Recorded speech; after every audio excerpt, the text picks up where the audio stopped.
Welcome to Stardom Season 2 with Chittu Susan. He is a singer, screenwriter, director and film actor.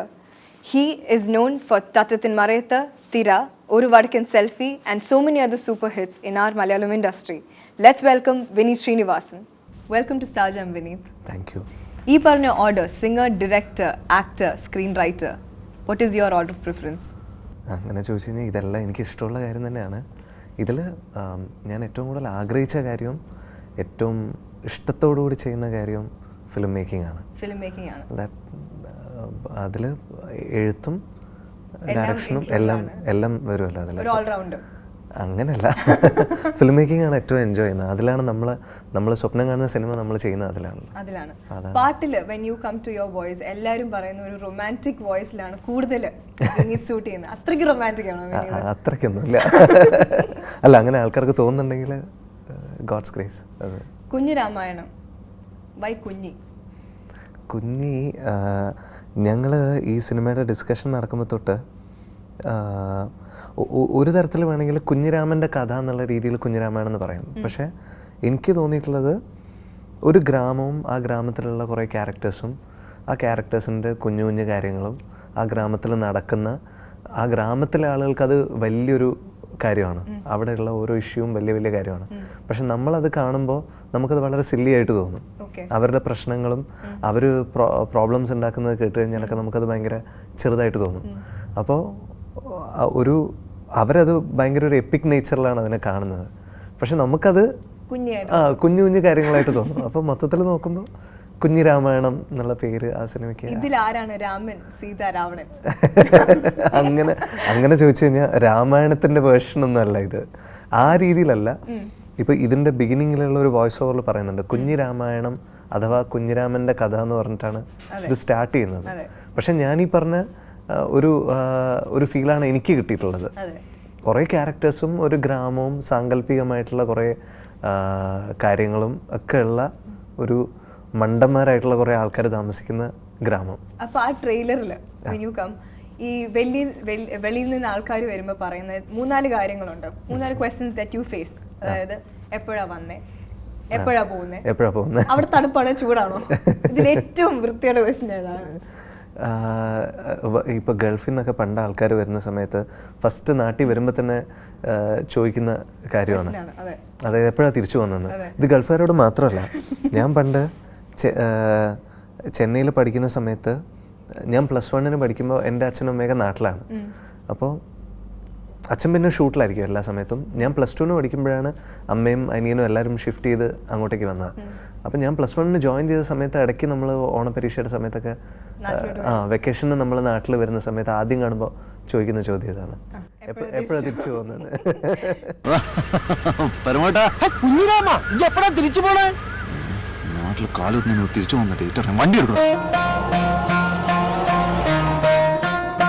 കുഞ്ഞിരാമന്റെ കല്യാണം നിശ്ചയമില്ലായിരുന്നോ? ഭാസ്കരേട്ടാ, എന്റെ കല്യാണമാണ്. വന്നേക്കണേ, കല്യാണം എന്താ? ഒന്ന് പോടാ, പ്രായം കഴിയൂടെ കല്യാണത്തിന് വേണ്ട. എങ്ങനെയുണ്ട് കുഞ്ഞിരാമൻ? എന്ത് ഡ്രസ് ഇട്ടാല് ലുക്കല്ലേ? കുഞ്ഞിരാമൻ ഒരു അല്പനാണ്, ശരിയോ തെറ്റോ? ശരിയാണ്. എന്താണ് നമ്മുടെയൊക്കെ അല്പത്തരം എന്ന് പറഞ്ഞു കഴിഞ്ഞാൽ എന്താ പറയാ, ഇപ്പോൾ ഉള്ളത് ഓവറായിട്ട് കാണിക്കുക, ഇല്ലാത്തത് ഉണ്ടെന്ന് ഭാവിക്കുക. അപ്പോൾ ഇത് പറയുമല്ലോ, അല്പനർത്ഥം കിട്ടിക്കഴിഞ്ഞാൽ അർദ്ധരാത്രി കുട പിടിക്കുമെന്ന് പറയുമല്ലോ. അതുപോലെയാണ് കുഞ്ഞിരാമൻ ഡ്രസ്സ് ചെയ്യുന്നത് തന്നെ ഫുൾ കായ് ഷർട്ട് ഇട്ടിട്ട് ബ്രേസ്ലെറ്റ് വെളിയിലാണ് ഇടുന്നത്. കാരണം ബ്രേസ്ലെറ്റ് അകത്തായി പോയാൽ അത് കാണൂലല്ലോ, അത് കാണണം ആൾക്കാർ. അപ്പോൾ അത്രയ്ക്ക് അല്പത്തരം കാണിക്കുന്ന ഒരാൾ എന്നുള്ള അർത്ഥത്തിലാണ് അല്പൻ. വിനീത്തിന്റെ ഞാൻ അത്രയ്ക്കില്ല കേട്ടോ,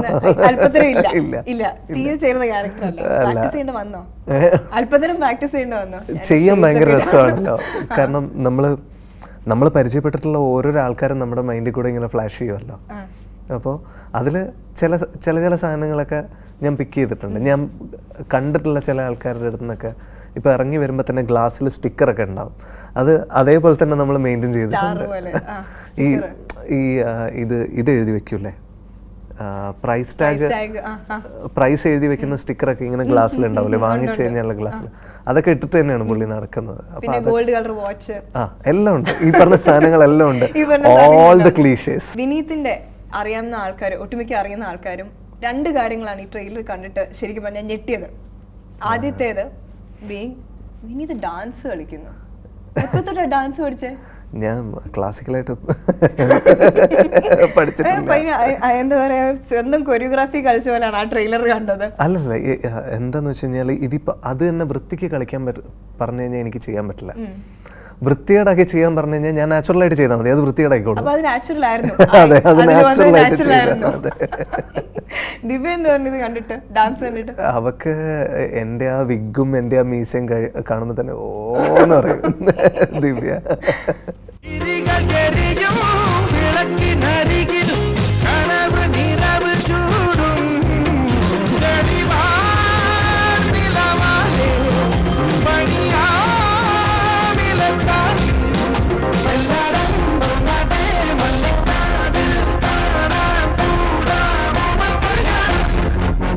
പൊതുവെ ഫ്രണ്ട്സ് ആണ് വിനീതിനെ ഡ്രൈവ് ചെയ്തതെന്ന് ഞങ്ങൾക്ക് എല്ലാവർക്കും അറിയാം.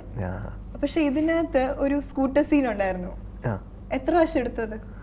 ഇല്ല, ഞാൻ അതായത് വടക്കൻ സെൽഫി നമ്മൾ ഷൂട്ട് ചെയ്യുന്ന സമയത്ത് അതിൽ ബൈക്ക് ഓടിക്കുന്ന ഒരു സീക്വൻസ് ഉണ്ടായിരുന്നു. അപ്പോൾ എനിക്ക് ബൈക്ക് ഓടിക്കാൻ അറിയില്ല. അപ്പോൾ സൈക്കിൾ അറിയാം. ഞാൻ സൈക്കിൾ എന്ന് പറഞ്ഞ സിനിമയിൽ അഭിനയിച്ചിട്ടാണല്ലോ വന്നത്. സൈക്കിൾ എനിക്ക് പ്രശ്നമല്ല, ബൈക്ക് പ്രശ്നമാണ്. അപ്പോൾ വടക്കൻ സെൽഫിയുടെ സെറ്റിൽ വെച്ചിട്ടാണ് ഞാൻ ബൈക്ക് ഓടിച്ച് പഠിക്കുന്നത്. പണ്ട് ഞാൻ ഓടിച്ചിട്ടുണ്ട്, അന്ന് ഞാൻ വീണിട്ടുണ്ട്, പിന്നെ ഞാൻ ഓടിച്ചിട്ടില്ല. അതാണോ ഓടിക്കാത്തതിന്റെ കാരണം? അത് തന്നെയാണ് അതിന്റെ കാരണം. കുറച്ച് നാളത്തേക്ക് ഓടിക്കേണ്ടത്. അപ്പോൾ വടക്കൻ സെൽഫിയുടെ സെറ്റിൽ നിന്ന് ആ പടത്തിന് വേണ്ടിയിട്ട് ബൈക്ക് ഓടിക്കാൻ പഠിച്ചപ്പോൾ അത് പിന്നെ കുഞ്ഞിരാമായണത്തിന്റെ സെറ്റിൽ ഗുണം ചെയ്തു. അപ്പോൾ അത് കുഴപ്പമില്ലായിരുന്നു, ആർക്കും ടെൻഷൻ ഇല്ലായിരുന്നു. ഒരു 3-4 ഷോട്ട് എടുക്കേണ്ട ഒരു മറ്റാൾക്കാർക്ക് ടെൻഷൻ ഒന്നും ഇല്ലായിരുന്നു, എനിക്ക് ഇച്ചിരി ടെൻഷൻ ഉണ്ടായിരുന്നു.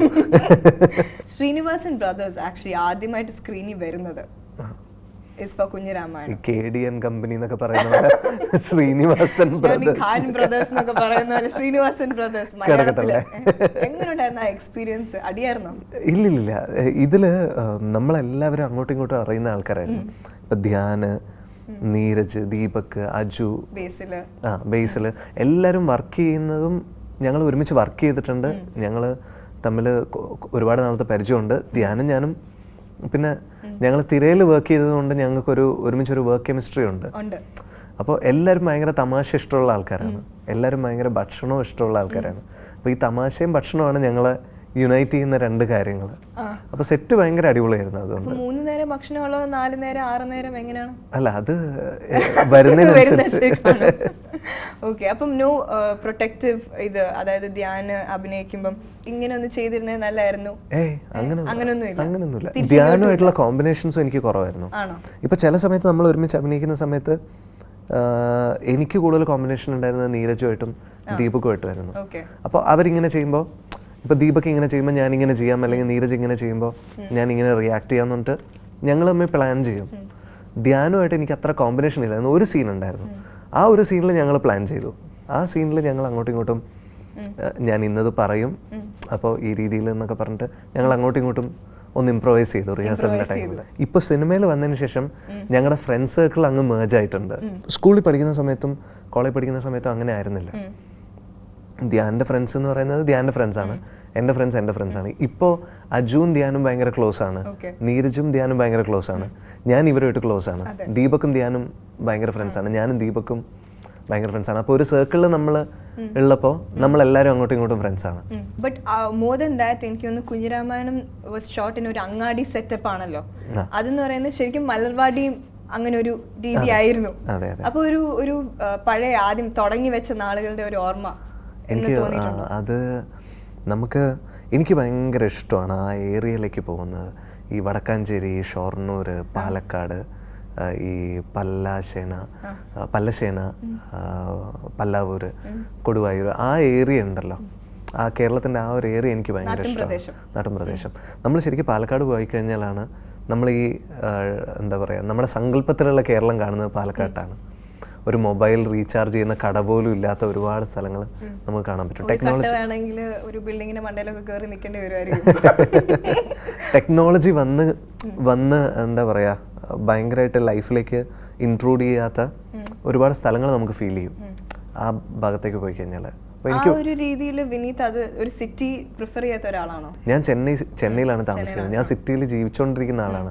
അപ്പോൾ എനിക്ക് പാലക്കാട് പോകാന്ന് പറയുന്നത് ഭയങ്കര സന്തോഷമുള്ള കാര്യമാണ്. തലശ്ശേരിയിൽ പോകുമ്പോൾ ഇതുപോലെയാണ്. പക്ഷേ തലശ്ശേരിയൊക്കെ ഒരുപാട് ഡെവലപ്പായി ഇൻ ദ സെൻസ് കുറേ മാറിപ്പോയി. ഞങ്ങൾ ചെറുപ്പത്തിലുണ്ടായിരുന്നൊരു സ്ഥലമല്ല, ഭയങ്കര മാറ്റം വന്നു.